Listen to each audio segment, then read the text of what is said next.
भक्ति जो विषय है आपके शरीर का नहीं है, आपके मन का नहीं है, आपके वाणी बुद्धि का नहीं है। वहाँ तो केवल आपका अनुभव है और वह अनुभव देता है सद्गुरु।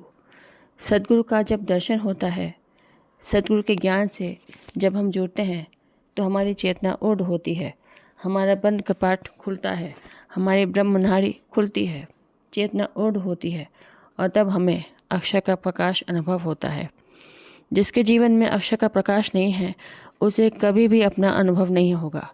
शक्ति सोई हुई है तो भक्ति कैसे होगी? जहाँ भक्ति है वहाँ शक्ति जग जाती है। जहाँ पर कर्म है वहाँ पर शक्ति सोई रहती है। सिर प्राण के अंदर एक विशेष गति आती है, चेतना ऊर्ध्व होती है, हम अर्ध से ऊर्ध्व में प्रवेश करते हैं। इस संसार के अंदर दो तरह के तत्व हैं, एक जड़ है, एक चेतन है। जड़ जो है वह शरीर है, आत्मा चेतन है। आत्मा जब अपने स्वरूप में आएगी और अपने स्वरूप में आके जब कार्य करेगी, वही तो भक्ति है।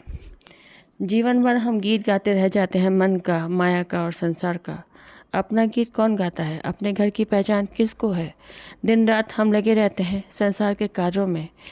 इसके बाद भी कुछ आवश्यकता है और आवश्यकता यह है कि हम जहाँ से आए हैं वहाँ पर कैसे जाएं, और बीच में ये सब जो है छूटने वाली है चीज़ बीच में ही छूट जाएंगी।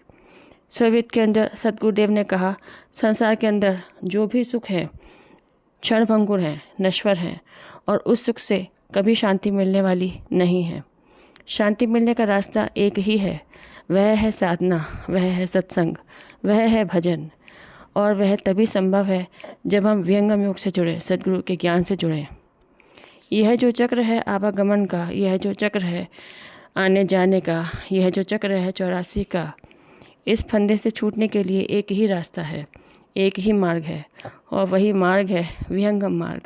वही योग है विहंगम योग, जिसके द्वारा हम संसार के बंधन से छूटते हैं, प्रकृति के प्रवाह से अलग होते हैं, अपने स्वरूप की प्राप्ति करते हैं और परमात्मा के पास पहुंचते हैं।